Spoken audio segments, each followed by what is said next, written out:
America is a land of bright lights and broken dreams, a place that delights and inspires a hunger for fame. It's also a place that some people find hard to leave, even after death. My name's Gail Porter and I'm a sceptic. My name is Chris Fleming and I am a sensitive. It's my mission to investigate alleged sightings and hauntings of Hollywood ghosts. A sensitive can detect paranormal events beyond the range of the 5 senses. I wouldn't say I'm a non-believer, but I'm definitely a sceptic. Together, our mission is to investigate the dead famous. Our research for the spirit of Bette Davis would see us investigating a Victorian house full of secrets and spirits. Chris? Someone was sitting there kind of looking down like this. As soon as I opened, they looked at me like this and went right through the wall. Take us into the caverns and tunnels of the infamous Dungeon Walk. There was 2 knocks. I saw something behind you. You feel the temperature change? And lead us to one of the spookiest places in the world, Salem. He has blood on his hands that sat in that chair. I am deaf. My legs are like shaking right here. To the soul known as Bette Davis.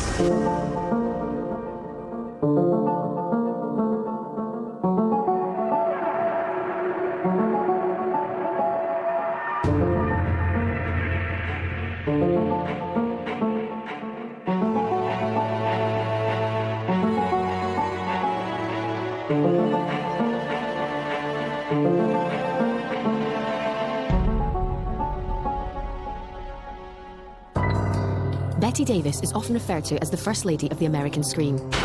A powerful and versatile actress, she had a reputation for being extremely difficult to work with. But that didn't hinder her career, which lasted over 60 years, won her 2 Academy Awards and the title of the 5th Warner Brother. The Bette Davis story starts here in Lowell, Massachusetts in April 1908. Her ambition and drive were evident from the very start, despite receiving many knockbacks from auditions for drama school and studio screen tests. But the young Bette Davis wasn't a quitter, and she eventually made her screen debut in 1931, aged 23. This region of Massachusetts is best known as the home of the infamous witchcraft trials of the 17th century. In fact, it is alleged that Bette Davis's own ancestors were accused of sorcery. Our investigation into the spirit of the indomitable Miss Davis is centered in this very area, a place heavy with ritual, magic, and paranormal activity. Ultimately, will it be Bette Davis's ghost that we find here in the region where she was born, or will a more malevolent spirit make its presence felt? Our investigation would start in Lowell itself, the small city proud to boast Bette Davis as its most famous daughter. On screen, Bette proved to be a powerful and enigmatic presence who demanded respect. But who was the real Bette Davis? I had tracked down Louis Karabatsos, Lowell's historian and a man who had contact with Miss Davis in her later years. What's the history with Bette Davis in Lowell? Well, she was born here. She was born about in 1908, in April of 1908, and in a letter she sent me thanking me for inviting her to Lowell, she talks about her grandfather, who was a civil engineer and who really developed some of the parks in the city. So she did have connection to the city. How did you find her personality when you spoke to her? It was Bette Davis. I think what you saw on screen was what she was, a very self-assured, very matter-of-fact, very direct person. Why do you think that was? Do you think it was because she was getting older and she felt she had some sort of spiritual connection with Lowell and she wanted to come back for that reason? She accomplished a great deal. As we all get older, we all want to go back to our roots, go back to where it all started. She had a very strong connection here, obviously with her family. She mentions her grandfather in the note. And it maybe for her was some finality to going back where it all started, even though she wasn't here that long.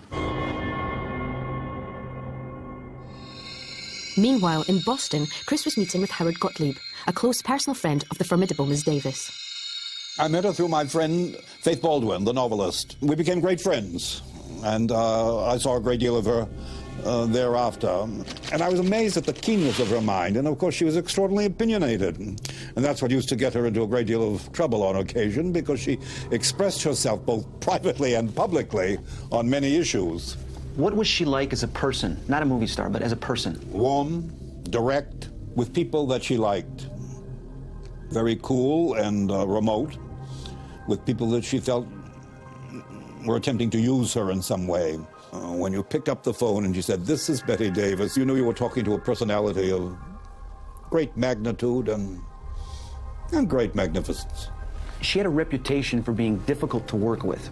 She perhaps was more ambitious than anyone else. Ruthie, her mother, was more ambitious than she was. She willed Bette to fame. She willed to it.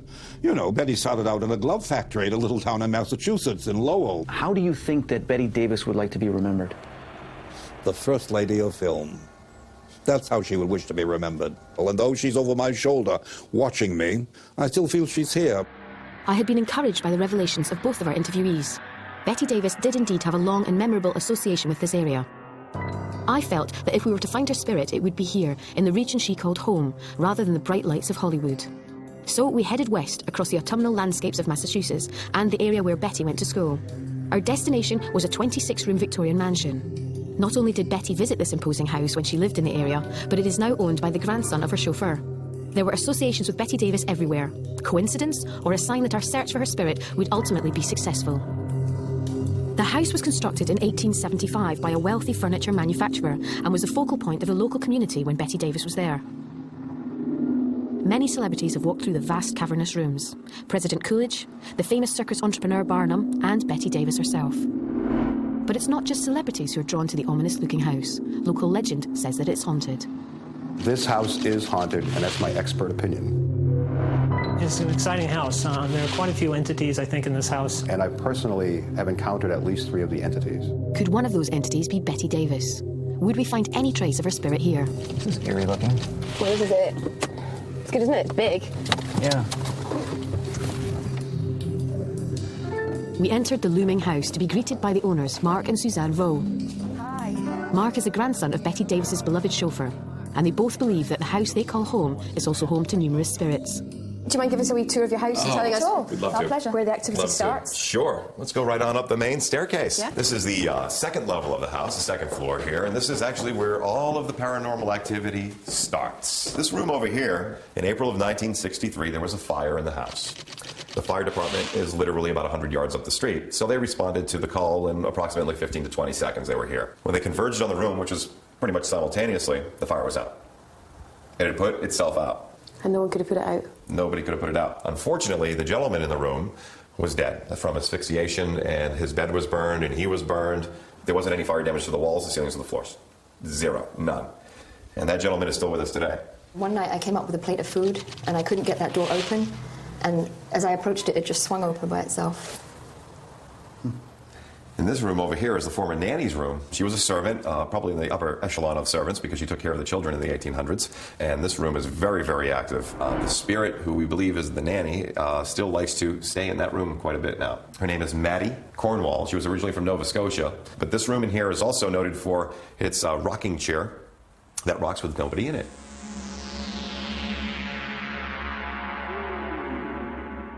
We headed to the basement, where a previous visitor had picked up paranormal energy. He's a medium, he's in the house, and he says that there's something in the basement that Mattie does not want in the house that disturbs her. We had to come down here to find it. I said, well, what is it? And Suzanne was like, and where do we find it? So he said, behind the staircase, there were mason jars and canning jars stacked. So, not quite knowing what we're looking for, but knowing in a general vicinity where we're looking, Suzanne and I came down here, went through all the canning jars, tipped them over, looked through the boxes that they held them, tipped them, shaked them, looked for trap doors, whatever the case may be, found nothing. Nothing was found. No. Not a thing.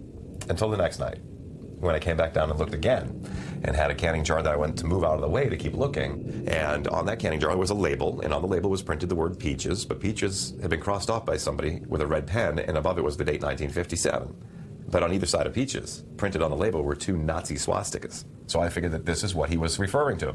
So I grabbed Suzanne, I grabbed the jar, we went outside. The minute that jar crossed from inside of the house to the outside of the house, a gust of wind lifted that label off. It dangled, disintegrated, and blew away. Really? Really, it was incredible. There was no doubt that the owners considered this place to be incredibly paranormally active. I wanted to investigate for myself, so as night fell, we descended the stairs into the gloom of the basement. Chris was using a tape recorder to try and pick up EVPs.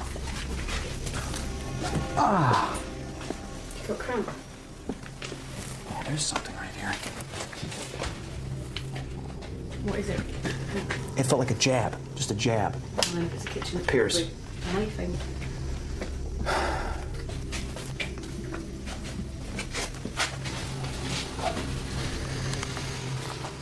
Is there anybody else here besides us? Speak to us. Give us a sign that you occupy this home. It was at this point that Chris noticed his tape recorder switching on and off at random intervals. I'm not supposed to do that. Look, now it's on again. Okay, I just turned it. Maybe there's something wrong with it, just like a little fault. So It just went off again. You're getting that? You guys look. It's going off and on. Film it. Do it again. Turn this off again. Was that just machinery malfunctioning or something more sinister? I couldn't be sure. But what we didn't yet know was that the evening's events would lead Chris to a terrifying encounter. We had already experienced strange phenomena with Chris's tape recorder in the basement, but I wanted to move on. We moved upstairs to the second floor, where most of the alleged paranormal activity took place. This was what I was thinking. Okay. All right? You know, Mark was telling a story about here with the lady? Yep. How about you go in that room? All right? You sit in that room for a little while. Yeah. Now, we put a rocking chair in there. Okay. All right? Because remember the story about the chair rocking? Yep. Well, you sit in here, see if you can get that chair to move. I'm going to go in this room where the man is, and I'm going to put a candle in there and see if I can get him to blow it out. Okay, I'm already feeling something right now. There's something here.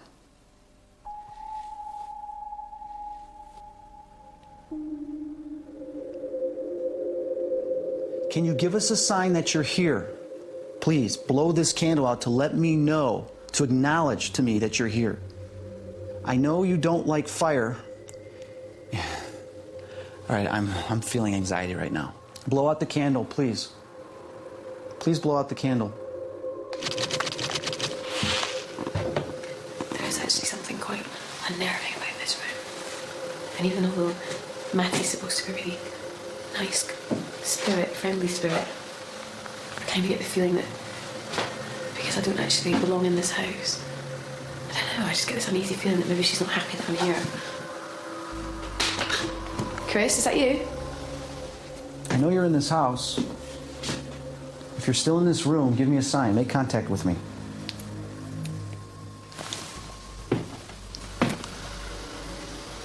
Right, there's no one out here. The door is definitely making a noise. Matty?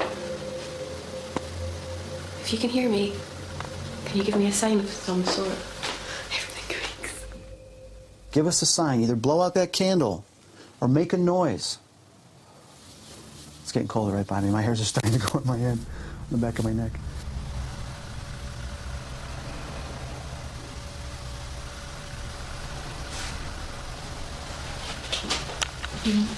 Hello? Okay, there's a definite noise coming from...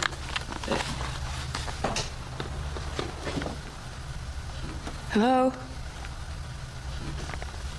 There's definitely a noise.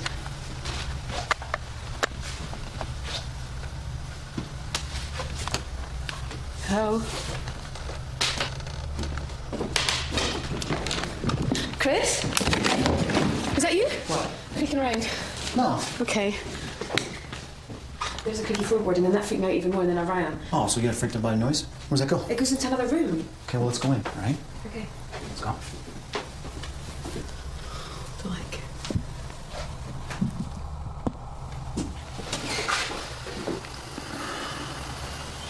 I don't like this room. Spooky. Where's that go? What is it? Oh! What is it? What's wrong? What is it? See right there? See where that lamp is? Yeah. There was someone that was just sitting there when I opened it. They turned at me and went right through the wall. It was, someone was sitting there kind of looking down like this. As soon as I opened, they looked at me like this and went right through the wall. I mean, look at me. I mean, I'm shaking. Had Chris really seen an apparition? I wanted to see it for myself, so went down the stairs to take a look. Chris reckons he saw a ghost go through that wall there. Maybe he just saw an amalgamation of all this stuff here in the dark and thought it was a person, freaked himself out. Maybe. That's never happened before. That staircase incident. It startled the heck out of me. Oh, I don't think there's anything here. If there was... Oh, ouch. Oh, I don't know. If there was something here, it's not here anymore. I'm quite proud of myself. I was disappointed that our night at the Victorian mansion had not given us contact with Bette Davis. We carried on with our journey. There was another place that I wanted to investigate. When Bette Davis was a child, she played in a place called Lynn Woods. Amidst the falling leaves of a New England autumn, located in the heart of the woods is Dungeon Rock. Dungeon Rock is a series of man-made tunnels and caves, accessed only by a rickety 20-step stairway. It is considered by local people to have huge paranormal significance. It is interesting to note that especially children and women seem to be afraid of the place, that about a third of the people that go in there immediately turn around and come right back out. Now, whether that's claustrophobia or whether they feel something down there, that would be their interpretation. Who or what is haunting Dungeon Rock? Betty Davis back to the woods she played in as a child? It seemed unlikely. It could be somebody's ghost. The ghost of the pirate is supposed to be here, and a lot of people were convinced that that was true. If it's Betty Davis, I don't know. I've never seen anything down there, but lots of people have. Well, this is it, Dungeon Rock. Good, isn't it? Yeah, intriguing. Do you feel anything at all? No, not yet. Why? Are we going in there? Yeah, we're going to go in there, and there's a 174-foot tunnel in the dark. Really?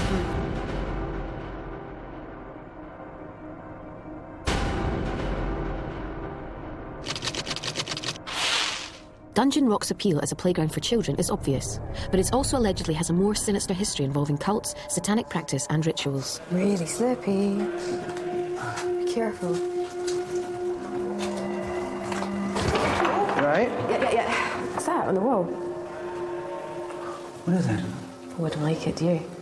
You mean this is the one place where they had cults? Yeah, they used to come down here and Sacrifice people. Right.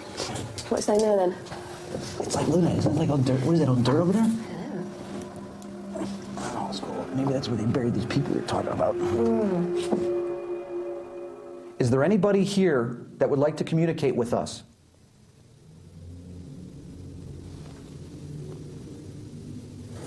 Wow. I just felt like a vibration. Like a, not a humming sound, but like a bassy sound. Like a like that type of thing.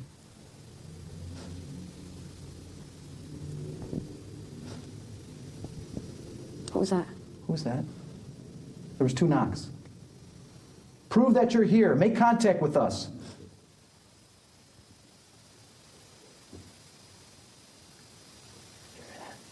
What was it? It's getting cold right by me. It was over by the front. Do you want to go back up there? Yeah. Yeah, it's just a tight squeeze. All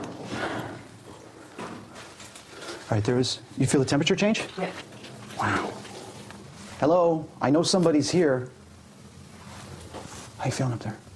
Okay. I feel a little bit edgy, like there's something behind me. Really? Yeah. Is there anyone here with us? If there is, could you give us a sign of some sort? Did you hear like a breath? No. There's something by us. Yeah, I know. I saw something behind you.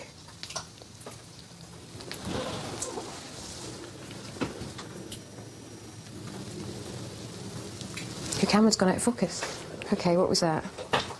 Is there a male spirit here? The back of my neck's just gone really cold. Why is it that when you get in a place like this, 1 minute your breath will be like that, 1 minute it won't? Do you have an explanation for that? Now look. You see it? It's gone. Look. Yeah. It's just gone like that. Because as if it moved up to you, it was right by you and then it moved away. I mean, that's my belief. Shit. I actually could see my breath a minute ago, and now I just can't see it at all. So it's moving around. I want to go up by the stairs because I felt that apprehension. What are you thinking? Well, a female, all right? Female standing here, terrified, and I'm sensing that they threw her down here. But I don't think these were here then. They weren't here. There was like a way to get down. I see her bouncing on the rocks, going all the way down, and then her body laying there in pain. I mean, I know that's a little morbid, but that's what I'm picking up. The female was thrown down here, and then, of course, she was killed down here. 2 males, 1 female. Well, it's not Betty Davis. We know that.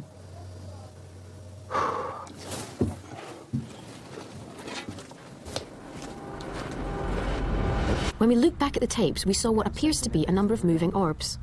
Orbs are believed to be the most common configuration pattern for the spirits of the dead. The sphere is considered the ideal vehicle for moving about and may represent one or more spirits or souls. But the final destination was the spookiest of them all, the home of witchcraft, Salem, Massachusetts. Salem, Massachusetts is a living legacy. It is the witch city, and it will always be branded as the witch city because it was paid for in blood, and nothing will ever change that. The infamous trials of 1692 gave birth to a heritage that Salem cannot deny. The religious intolerance of the late 17th century led to hundreds of people being tried for witchcraft. The devil came to New England. 21 men and women were killed, and they even say 2 dogs were hung for giving the evil eye. Salem is also a place where many people report a large amount of paranormal activity. The town is now a mysterious and mesmeric epicenter for tales of witches, ghosts and ghouls. It is alleged that Bette Davis' own ancestors were tried for sorcery in Salem. Would this tempt her to make a visit to the home of witchcraft after death? There are many haunted locations in Salem. There are haunted hotels that you can stay in, such as the Hawthorne. There are haunted restaurants to eat in, such as the Lyceum. There are haunted cemeteries and haunted streets, haunted houses, such as the Joshua Ward House. And these places all center around that energy vortex that is Salem.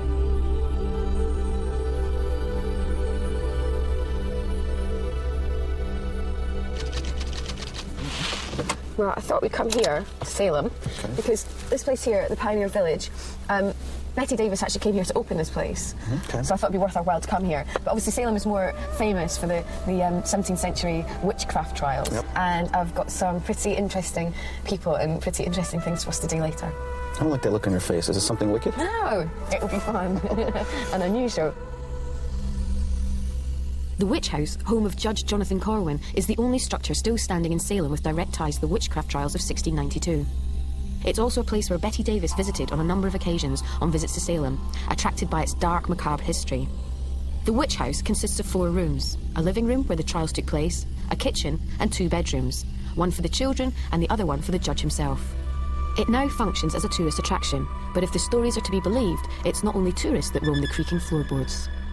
The first time I went into the witch house, I was visiting Salem as a tourist. And I just felt this unearthly cold when I was in there. And one of the chairs I just looked at and it frightened me. There's a chair in there dated 1656. It's a great chair with arms and it's carved. And they have told me whoever owned that chair, or they sensed the man that was sitting in it, was very evil. And they have sit in great judgment. And a woman the other day got so upset on my tour, she had to leave the room because she felt like she was choking and felt that if she didn't get out of there, something or somebody was after her. On one particular day, I was giving tours of this house, and on each tour, when I came up the stairs with my groups to come into the children's room to give the tours, I would enter in the room, and from the very beginning, I'd get a tightness in my chest and shortness of breath. So after each word that I spoke, it was getting harder and harder to breathe. I'd probably not spend the night in this house alone. And so we began our search for the spirits of Bette Davis in Salem at the Witch House. As darkness fell, we arrived at the house, and I was eager to see if Chris would pick up what previous psychics had felt. Right, this room was where they had the pre-trials for the witches. Really? In the judge's house. And then in the evening, they would just use it as a family room and sit and read the Bible and have dinner and stuff, you know. How convenient. And this is the actual room that they did the trials? Yep. You're like giving me chills just talking about that. Now what I'm going to do is I'm going to use both senses. I'm going to use the EMF detector to see if I get any spikes, any changes. And then I'm also going to see if I feel anything, any place memory. Just give me some moments to see what I can tap into. Okay, my legs are like shaking right here. Apparently, there was one thing that I was told. 3 other psychics have picked up something from one piece of furniture in this room. Okay, you want me to try to find it? Yeah, and I want to know if it's positive or negative. Okay.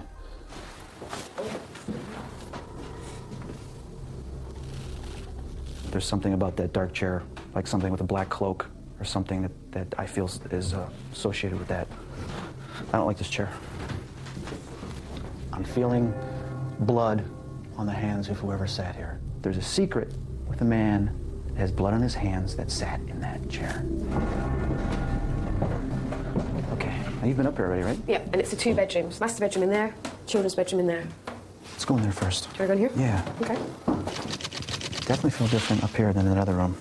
Right when we walked in over here, lighter. My body tends to feel lighter. Tends to feel like tingly in the back. I'm just picking up a little girl with long brown hair. How old do you think she was? I'm not the greatest with ages, but height in describing her to you, picturing her, I'd say she's about this tall. 4 or something? Okay. Speak to us. Give us a sign that you're here. She's over here now.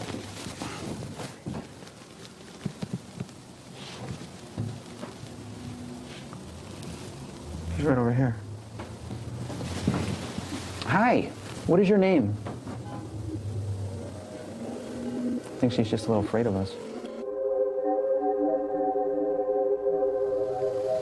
It's a bit spooky. It doesn't feel horrible spooky. It just feels dark spooky. I wonder why Chris didn't feel lots of bad spirits in here.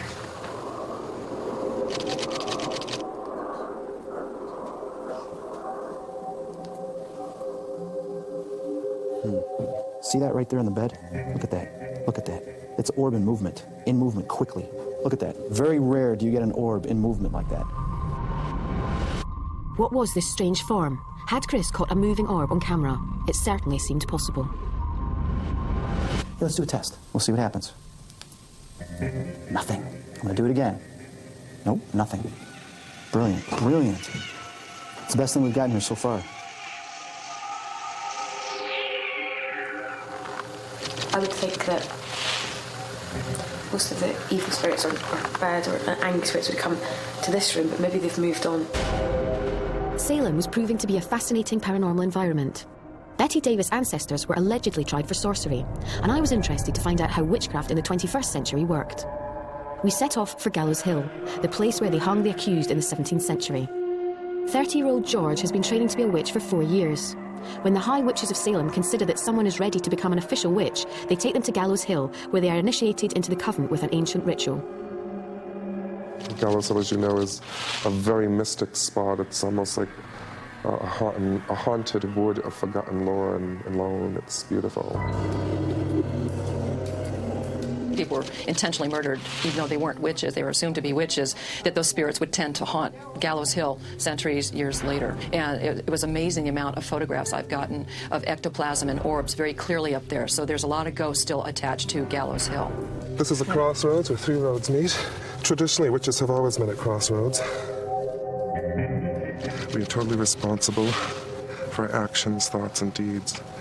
You've walked the path of earth, air, fire, and water, and I say welcome into this way of life. I present you with this feather of the Morrigan, the death crow. Fear not death. You've bought your own soul. May the Morrigan bless you with life, death, and passion. Fight brave and true for what's right. Do you accept this gift? I do. So let it be. I present you with the symbol of the soul. When you do magic, we all come from the singular source, leading, dying, coming back.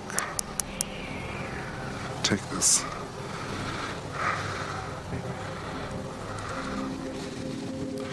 I paint on your forehead the symbol of the moon, because the moon is the guardian of your subconscious mind, hopes, and dreams.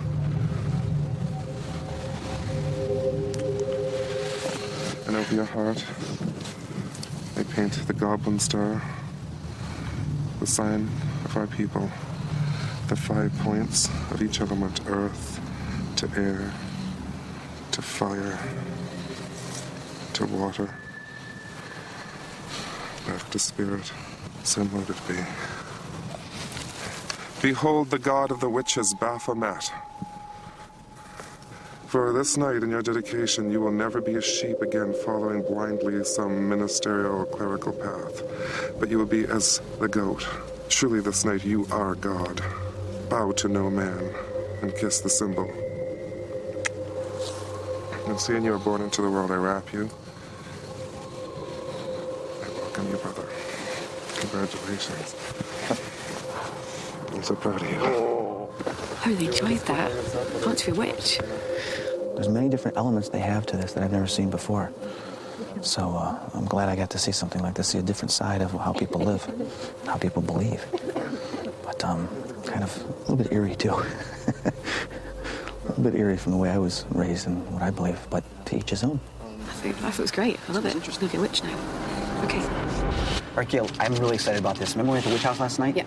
I've got an orb that is in movement, which is very rare to get. Let me see. All right, see this strange anomaly right there? Well, this is exciting because we're seeing movement here. That's unusual. We've not had that before. No, there it is. But you didn't get the feeling that Bette Davis was in that house? No. Well, I've actually arranged for the next part of our investigation for us to go to a very haunted restaurant called the Lyceum, and we're going to try something new. New? Yes, it's called necromancy. The Lyceum restaurant holds a special place in Salem's witch heritage.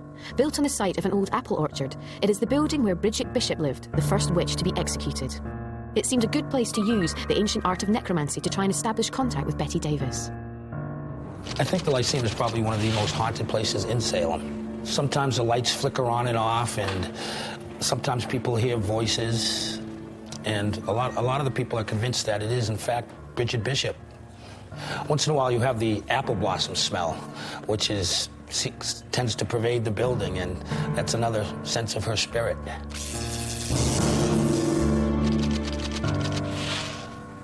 Sean, could you tell me what necromancy is all about? Necromancy's ability to summon and work with the spirits of the dead to do your bidding. It goes one step beyond mediumship. And what was the purpose of all these objects on the table? We have an hourglass, a sign of witchcraft. Time waits for no man. Time is fleeting. Enjoy the here and now, does the hourglass teach us. We have Anubis, the Egyptian lord of the underworld, embalming in the dead. We have the ram skull, symbolic of strength. The crystal ball is like a TV screen to the sensitive, clairvoyant, or to the necromancer. It serves as a gateway to the other world. The room will fade to black. The ball will be the only thing in existence, and you will see smoke rise from within the ball. We have the cauldron, which is the source of birth. The candle represents the soul.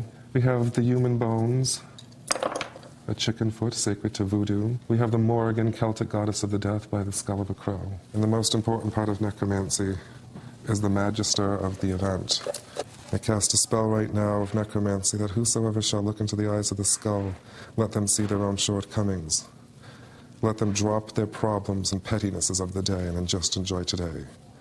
For surely this may await thee soon, maybe as soon as tomorrow. How is all this going to help us contact Bette Davis? She'll be the first actress in the world presented with an award called the Golden Skull Award. It's a post-mortem award for her contributions and her expertise in her art and in her craft for such movies as Crowhaven Farm, Wicked Stepmother, where she was a meddlesome witch but wielded some kind of power, and most importantly, Whatever Happened to Baby Jane, where she teaches us the cost of vanity gone mad and cruelty gone unchecked.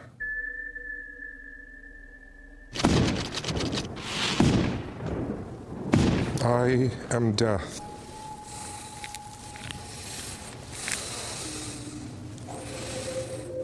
I enchant these objects, and they pull their power. Symbolically and emotionally, let them be ignited with fire. I summon and stir the power of the goat. I knock on the board 3 times, opening the spirits. Kera Santura Pakai Doramat, Dera Gantia Santurisha, Hela